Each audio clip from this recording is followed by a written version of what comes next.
Welcome to the Own Your Life podcast, where our goal is to help bring hope, healing, and peace by sharing our experiences and inspiring you to own your life.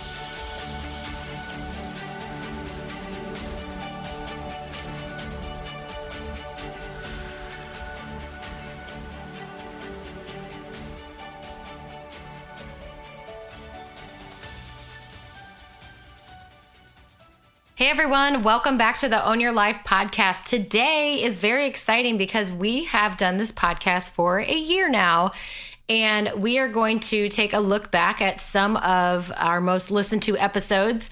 So those clips will be playing after this, and I will have all the different episodes in the show notes. So if you want to listen to the entire episode, you know which one that it is from. And we also want to thank all of you for all of your support and your ratings and reviews and sharing this podcast and subscribing to it. We really appreciate it. Thank you so much for all your support. And without further ado, please enjoy some of our past episodes.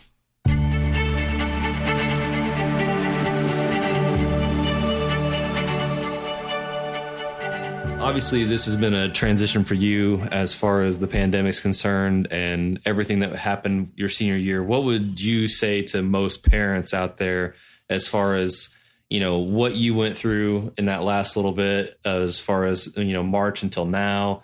And this is July right now. For those of you listening, you know, what was that? You know, what would you tell parents as far as, you know, how to communicate with their kids as far as going through this, and what were some of the challenges that you faced going through this? Well, first thing off is parents, please just know your child's personality and where you can communicate and how you can communicate with them, because that was one of the huge struggles with what I was going through, is that me and my mom, we just didn't know how to communicate with each other in general. So that led me down a lot darker path than probably most other kids out there, because I was feeling a lot of depression, to say the least, because that was a huge milestone that I was supposed to have in my life that got taken away from me. And I basically had to hold that in because I didn't know who to go to talk about that. And I was just thankful that at least I had my dad around to do that. So I got through that. But some other people just weren't that lucky to have that shoulder. So first off, please just communicate with each other for sure, because that's a huge deal. And if I didn't have that, I don't know where I'd be. Yeah. I mean, and honestly, like, I got lucky because, you know, in that aspect that we were already heading down that path where I realized that I was the problem, not you, a long time ago, as far as to communicate properly, because I wanted you to be so like me, and you're nothing, and you're a lot like me, but you're nothing like me in certain aspects of just personality wise. Mm-hmm. And I had to realize that I had to figure out your personality to communicate with you. And that happened about 5 years ago, as far as just learning that you were not going to end up being like me as far as personality, no matter how hard I wanted to binge you. Absolutely. And I think that that was a huge connecting point for us, too. Talk about that a little bit as far as just us connecting that way, because I think that's important for people to know, is that, you know, how we connected. I think that you expand it out from your point of view. Yeah. So really just talk to them. Really, that's all it is. Just. But you can't ask the surface level questions of what everybody asks, though, because I think that, when you were 13. Yeah, that's true. I could ask you, how was your day? And it was, sometimes I got a grunt. Other days it was fine. But it was asking that additional question, though, too. Yeah.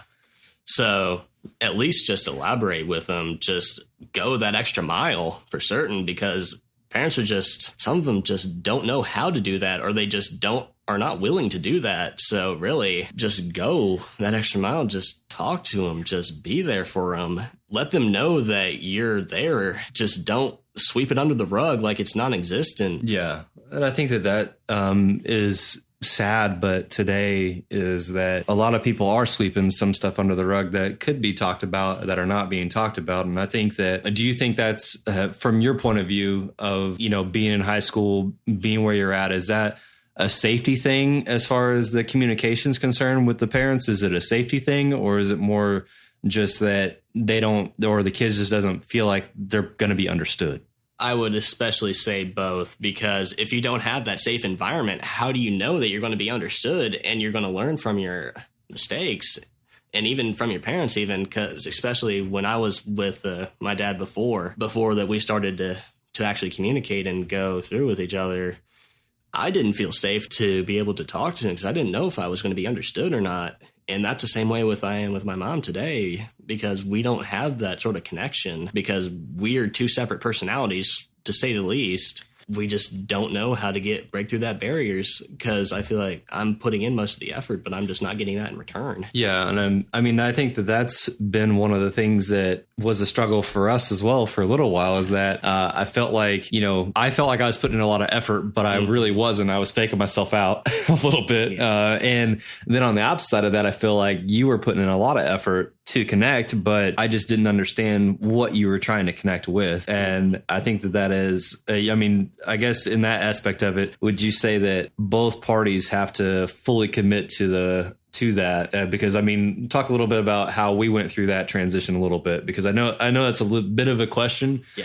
Because from my point of view, that was, I would say, a 3-year process at minimum. Yeah. But from your point of view, what was that like to have that freedom to finally be able to have that safety and communication though too? Oh, that was a huge milestone for me moving forward, because it was a difficult process. I'm gonna be real. It was an awfully long process, and that's awful. No,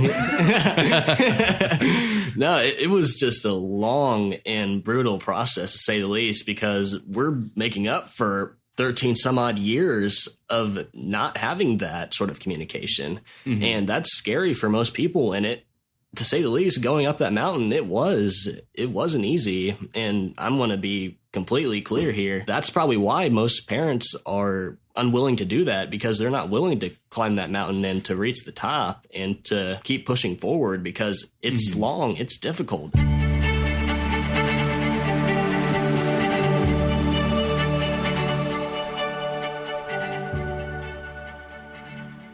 I think that we want to rush the process sometimes, and you can't rush this process because you're going to figure out, if writing's the best for you, if audio is the best for you, if working out's the best for you, what breakfast is the best for you, all the way through that. But at the same time is that you're going to have trials and, you're going to have wins and failures along that process. But all in all, it's going to be what's best for you long term, and understand that will take a little bit of time. But once you get down the routine, you're going to feel a lot better about what you're doing daily. And then that'll actually have you have more successes and more wins throughout the week, throughout the month, throughout the year, just because you are growing and changing every single day with the processes that you've put in place for you to make sure that your routine's successful. Yeah. And I feel like what Matt said, take it slow, take it baby steps. For us, this didn't happen. This was not an overnight process. It wasn't like we woke up one day and we're like, oh, I'm going to do all of these things and it's going to be amazing. No, that's not what happened. Honestly, in the beginning, it was just waking up and going to the gym. That was my routine. Waking up, go to the gym, hurry back home, eat breakfast super fast, and get on the road to go to work, because I had a different job at the time. So it's just going to be what works for you. And then figuring out, like Matt had said, what time you need to wake up. Because if you're thinking, oh, well, I wake up 10 minutes before I need to leave and go to work, and I hurry up and shower and get in the car and go. Well, maybe you need to wake up an hour and 10 minutes earlier so that you can get in your morning routine. And then when you leave and go to work, it's already done. You've already taken care of you, which is the most important part. I just feel like it's also having the grace and patience with yourself, that even if it's just adding one thing, if you're doing one thing, that's great. As long as it's serving you, I think that's the most important part. So finding out, take the time and maybe write down a couple things that you think, wow, if I did this every morning, I think that would make a difference. I think this is something I want to do. Or maybe it's something you don't want to do. Not everybody wants to work out in the morning. And I know for me, there's mornings I don't want to work out, but I do it anyways because it's just part of my routine.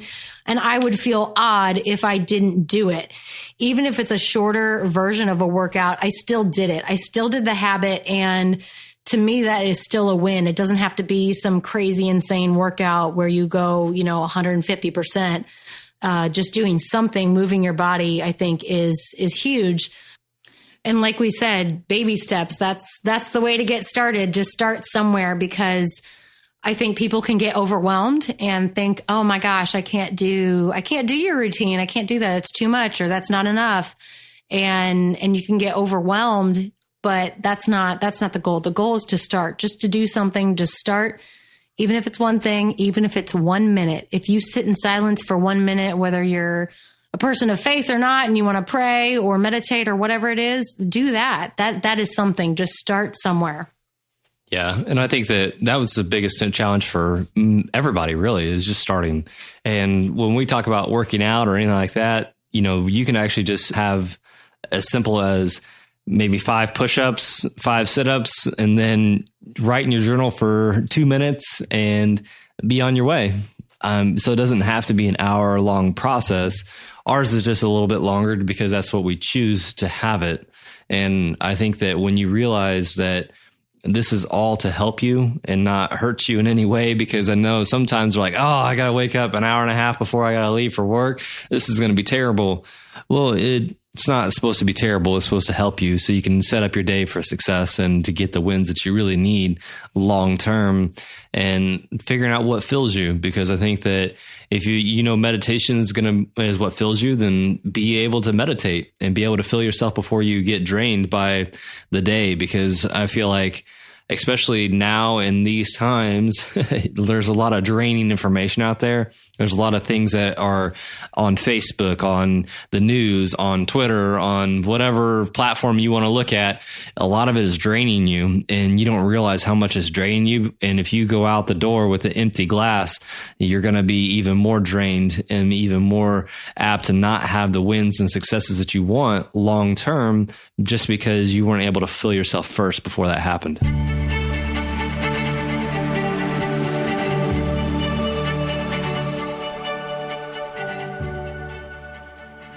But when you are consistent and you can find something you can stick to that's more of a lifestyle change and not just a fad or a diet, that's actually going to help you reach your goals.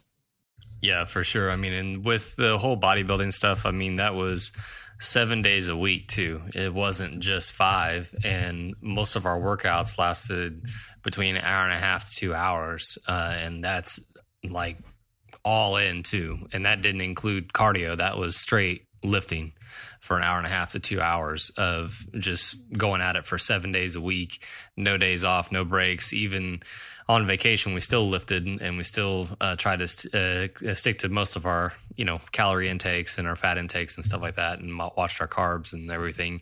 A little easier for me at that point because I was still bulking. So, but I mean, a lot of times, a lot of people think that it's the workout that really gets you there. It's really the diet that gets you there. And the diet's the hardest part of it all. Everything that we did, we packed everything. I know that Ashley got tired of fixing some of my meals, and I got tired of taking them. I have a huge 6-pack bag that I stuck all my meals in every single day when I go to work. And it's tough to stay on a schedule too for eating, because you have to eat at certain times to kind of maintain that consistency, so your body can really metabolize all the food and make sure that you're in that fasting window. And I mean, it's a lot to get into what it takes to actually compete at a certain level. And I know that was the difficult part for me, is really putting that together and really trying to get bigger and still have the food that I wanted. And that was a hard part for me, was just the food, because I like chips, I won't lie.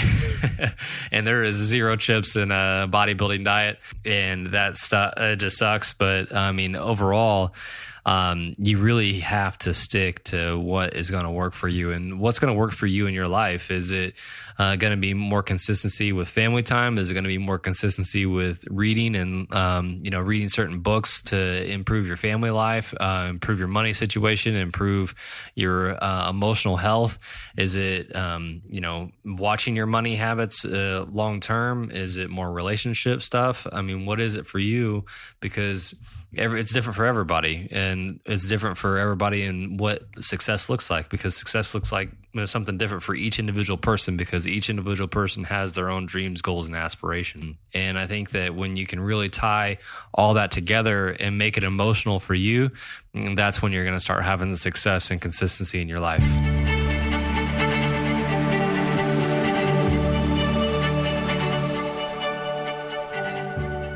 Yeah, Yeah, so we're going to be like Mythbusters here with boundaries, and this is still from the Boundaries book. So there's 8 myths that they have listed. I'm going to go through all of them, and we're going to cover 4 of them in depth. So the first one is, if I set boundaries, I'm being selfish. Myth number 2, boundaries are a sign of disobedience. Myth number 3, if I begin setting boundaries, I will be hurt by others. And myth number 4 is the opposite of that. If I set boundaries, I will hurt others. Myth number 5, boundaries mean that I am angry. Myth number 6, when others set boundaries, it injures me. Myth number 7, boundaries cause feelings of guilt. And myth number 8 is boundaries are permanent and I'm afraid of burning my bridges. So all of these are very important. If you want to know all of them, I would suggest getting a copy of the book, wherever you buy your books or at a library. And 4 that we're going to cover right here. So number 1 is, if I set boundaries, I'm being selfish.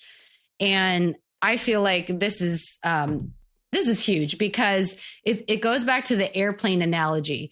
You need to put on your mask before you help putting somebody else's mask on. In other words, if you're depleted, you can't help anybody do anything. And you can't really do anything for yourself if you are. So it almost comes down to self-care. Setting those boundaries is very important. It's actually very unselfish to set boundaries because you can now focus on everything else once those boundaries are in place and you're not worried about it. Whereas otherwise it could be the opposite. If you don't have boundaries in place, you could end up acting very selfishly because you don't have any proper lines between, what is you and what's not you and what's your responsibility and not your responsibility. I do feel like like we've said before, you need to fill up your cup before you can give to anybody else. And that setting boundaries is actually a very selfless thing to do. Yeah, I mean, there's so many different things within that first part there of just thinking that you would be selfish by setting boundaries. And I believe that, this is actually not that at all in any way, shape, or form of being selfish. And the reason why I say that is because if you have a lack of boundaries, it invites a lack of respect for you. And I feel like if you don't set the proper boundaries, you're never going to get the respect you deserve on the opposite side of that. So it's not being selfish. It's just making sure that you get the respect in the relationship that you deserve and making sure that you're not getting walked over in that time period. And when you can really set the proper boundaries, you're going to end up having a better relationship with that person. So it's in no way, shape, or form selfish in any way, because I feel like a lot of people are scared of that and maybe guilted at some point. And we're going to talk about that in a little bit too, is just guilted into this relationship. And that's not very healthy either in any way. Yeah, I'm glad you said that because boundaries are a really healthy thing to do. The most selfless people and caring people in the world have the most, I guess, appropriate boundaries in their life. I don't want to say strictest, but they have boundaries set in place in their life and they are respected and they are very caring and selfless people. So moving on to the next myth, we've got number 4, which is, if I set boundaries, I will hurt others. That's actually not the truth because we have to allow other people to take responsibility for their own needs. And we can actually disable people if we are, taking responsibility for their needs for them and making them dependent, because that's causing a lack of responsibility on their end. And that actually hurts them. It actually hurts them if you don't have that boundary in place, because if you're doing everything for one person, they become dependent on you. And then you stop doing that. Then they get angry at you like that. That is a boundary issue right there, because you shouldn't be doing that in the first place. However, if you are doing that, you can set the boundary in place and start to, for lack of better terms, like wean them off of you taking all the responsibility. And I just think that, that's a very important concept, is that we take responsibility for ourselves. Like that is why, Matt and I have made this company, Own Your Life, because your life is your responsibility. And that's exactly what that is. Each person needs to take responsibility for their own life. Now, obviously, if it's a child or a baby, that you need to meet their needs and in that way. But I'm talking about as adults, it shouldn't be the case that you are, doing everything for one person when they are clearly capable to do it for themselves. Yeah. And I mean, with that is that you get what you tolerate. And I feel like in this aspect of it is that a lot of people are tolerating certain things in their life and they're letting people get away with more things, and they're taking responsibilities and ownership over stuff that is not their responsibility or anything that they should own. I just think about, there's so many people out there that are more than capable of maybe living on their own and taking care of their own bills and taking care of their own stuff, but yet they're taking advantage of maybe a family member or parent or anything like that and letting them still, pay their cell phone bill, pay their everything else. And that's a boundary issue because now you're not owning technically your life, and you're actually just letting somebody else take responsibility for more things for you, so you can just kind of do what you want. And we see it a lot in a lot of different areas, not just that particular area. You see it at work, and like I said before. So I feel like a lot of people are tolerating a lot of stuff that they should not be tolerating, and they're taking the responsibility for that as well. And when you kind of step back from a situation, you can look at it clearer because I think sometimes we get so emotionally involved with certain situations that we can't see that we're actually taking responsibility for somebody else, and we're owning their problems or owning their issues in multiple different areas. And we just need to figure out how to step back enough to really analyze that situation and really figure out how we can set a new boundary and start weaning them off, like Ashley was talking about, so we can really assess that relationship and see how we can help them and help ourselves.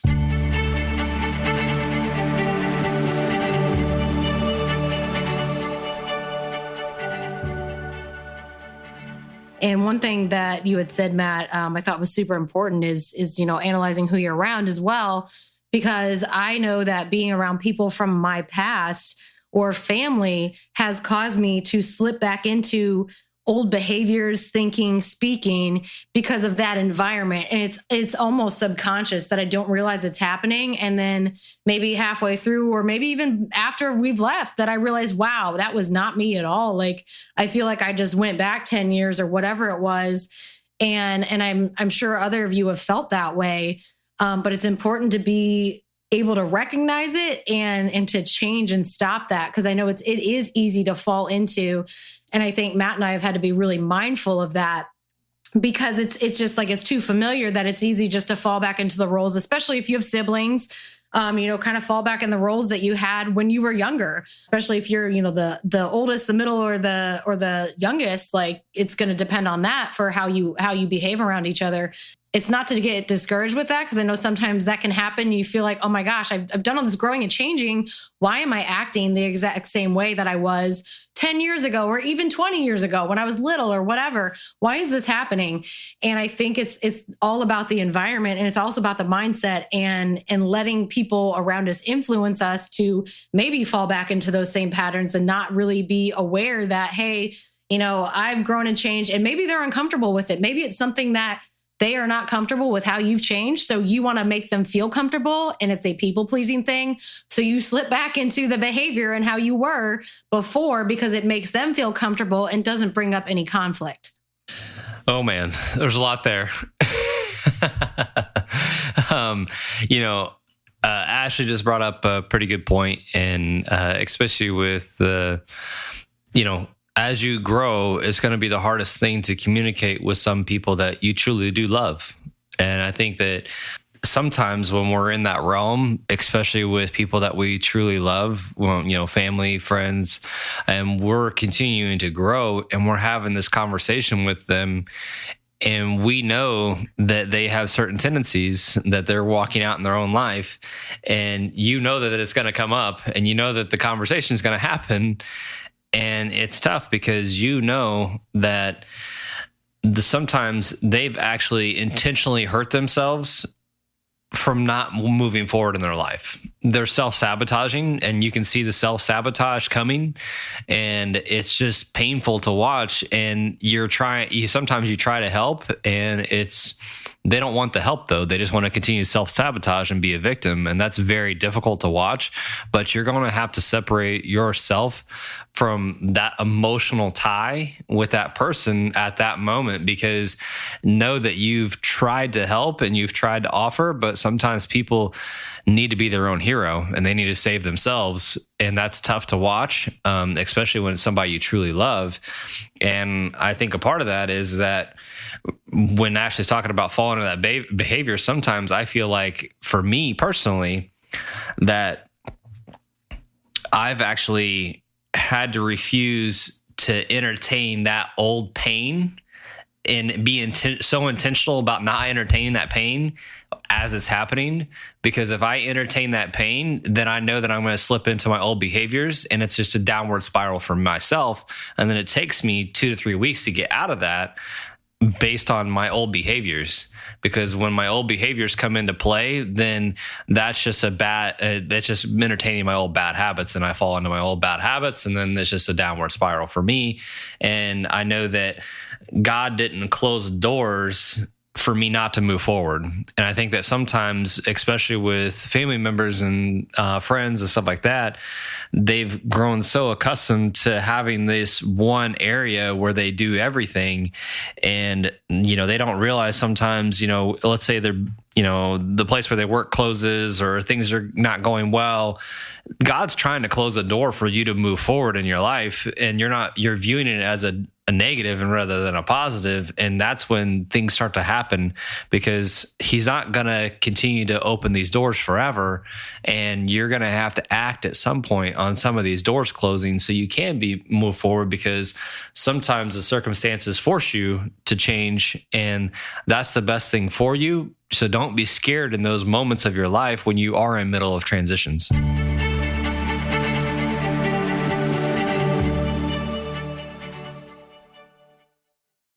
We hope you enjoyed that compilation of some of our most listened to episodes on the Own Your Life podcast. Again, celebrating 1 year. Thank you all so much. We really appreciate it. Please share this message. Please subscribe. Please rate and review us. And until next time, own your life, because your life is your responsibility.